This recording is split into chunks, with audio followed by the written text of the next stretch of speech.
Alors l'été, il y a les stars qui choisissent de passer leurs vacances en pleine lumière. Vous voyez un peu le topo? Miami, Ibiza, Mykonos, Saint-Tropez, poum, poum, poum. Et pourtant, il y a toutes les autres stars qui préfèrent la tranquillité, la discrétion, le secret. Et pour ceux qui ne veulent pas se montrer, il y a le paradis caché, autrement dit l'île de beauté, la Corse. C'est vrai, avec toutes ces bergeries, ces criques sauvages, ces petites ambiances presque faussement désuètes, ces petits villages, eh bien, en Corse, on peut encore trouver le calme et la sérénité. Oui, c'est vrai, mais pourtant, aujourd'hui, certains tentent de transformer la Corse en une destination glamour et festive. Alors, qui sont ceux qui travaillent à lui donner cette nouvelle image? Et est-il vraiment possible d'allier d'un côté les paillettes, de l'autre l'authenticité, à votre avis? Moi, je le tenterai. Elsa l'héritier.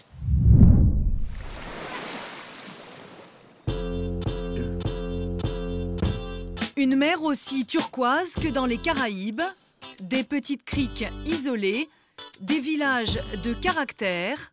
La Corse, c'est la nature à l'état pur, à seulement 2 heures d'avion de Paris. Un havre de paix où beaucoup de stars viennent se cacher. Jennifer ou Raphaël viennent y passer leurs vacances. D'autres s'y sont installés à l'année. C'est le cas de Michel Fugain. Le chanteur a acheté cette propriété près de Calvi, il y a 30 ans.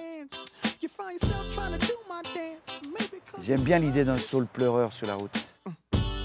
Jamais j'ai fusionné aussi fort avec un lieu, avec un territoire. À mon avis, c'est la vraie vie. Ça ressemble effectivement à la vraie vie. Une propriété de vacances qui, au fil du temps, est devenue sa résidence principale. Coup de foudre pour la Balagne. Alors là, on part sur Île-Rousse et je vous fais la démonstration de la mer à gauche. Et ça fait un bien. C'est incroyable. Regarde ici, c'est beau. Je m'en lasse jamais. Comment voulez-vous vous lasser de ça? C'est pas possible. Ici, à l'île Rousse, Michel Fugain a désormais ses habitudes. Ça, c'est le marché. C'est le centre névralgique du matin, ça. Et si vous vous tournez, là, d'un seul coup, il y a toute la place. Là, les boules. À partir d'une certaine heure, ça joue. Je pense que la chaleur doit en décourager certains. Loin du tumulte des grandes villes, comment la Corse est-elle devenue une terre de stars, plongée dans la vie de ces célébrités qui ont pris le maquis?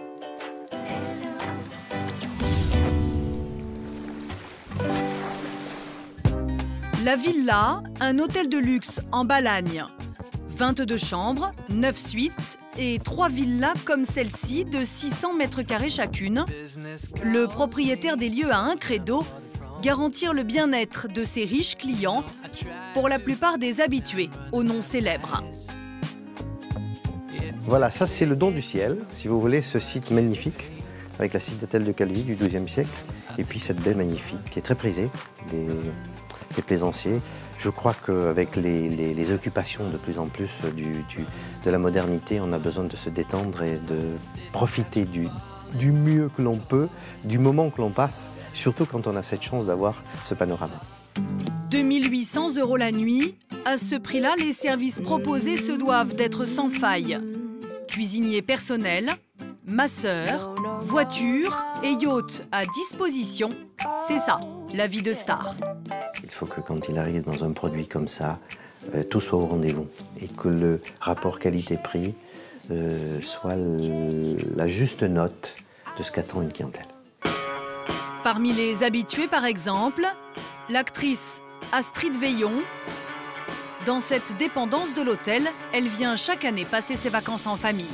Et c'est vrai que moi, j'ai aucun problème à venir avec mon fils qui a 2 ans, qui court un peu partout. Je sais que je serai bien accueillie et que lui aussi, et qu'il va avoir son espace. Bon, après, il y a des limites, hein, mais c'est vrai, on est comme si on était à la maison. Ce que les personnalités viennent chercher ici, c'est l'alliance du luxe et de l'authentique, à 2 heures de Paris. Le terroir, Nicolas Commer en a d'ailleurs fait son fonds de commerce. Il tient l'épicerie fine la plus réputée de Calvi. La différence, c'est que ça, c'est des porcs corses. Donc c'est des petits cochons noirs qui sont castrés à peu près à 9-10 mois et abattus à une vingtaine de mois. Donc ça fait une charcuterie beaucoup plus grasse, mais beaucoup plus goûteuse. Chez lui aussi, la clientèle est fidèle. Pour la satisfaire, il ne se fournit que chez les petits producteurs de la région. Alors on y revient. C'est pour ça que je vous les ai offerts. C'est gentil. Mais en 10 ans, l'épicier a vu ses clients changer. Avant, il ne vendait que des spécialités corses. Aujourd'hui, il doit s'adapter à des demandes plus luxueuses. Ça, c'est un Girbois. Donc, c'est une bouteille qui est à 3 500 € à la vente. J'en ai toujours dans la boutique parce que j'ai une clientèle qui recherche ce genre de produit de temps en temps, quoi. Mais que l'on soit star ou pas, on est reçu de la même manière. De les rencontrer, ça fait plaisir. Après, à partir du moment où ils viennent boire un verre avec nous, il n'y a plus aucune différence. Non. Là, il faut qu'ils s'adaptent à nous et pas le contraire. Je pense que c'est ce qu'ils apprécient aussi, c'est d'être logés à la même enseigne, de se sentir bien et des fois de ne pas être spécialement des stars. Johnny Hallyday, Laetitia Casta, Thomas Dutronc et son père, Jacques Dutronc. Nombreuses sont les personnalités qui l'été venu viennent s'éparpiller sur l'île. Vacances garanties sans paparazzi, c'est le concept développé par cet agent immobilier. Nous allons visiter l'une des plus jolies et abouties propriétés de la région, certainement partie du top 10. Et voilà la maison. À ses clients célèbres, Frédéric Montanaro propose des propriétés comme celle-ci. Prix estimé 10 millions d'euros pour cette maison dans la Corse sauvage, bien à l'abri des regards. C'est la requête principale de nos clients, effectivement, la vue, ainsi que le côté sauvage,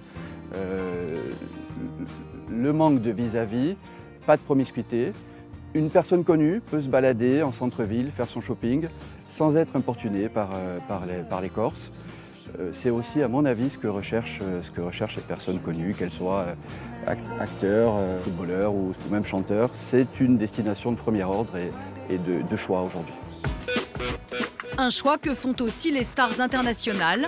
Il y a un an, dans le plus grand secret, Alicia Keys se mariait ici en Corse. C'est cette femme, directrice d'une agence événementielle de luxe, qui a organisé son mariage. N'étant plus sous contrat, elle nous en dévoile les coulisses. Elle voulait un mariage très intimiste, quelque chose de très privé. Et je lui ai organisé ce qu'elle m'a demandé exactement, avec une petite touche de fantaisie.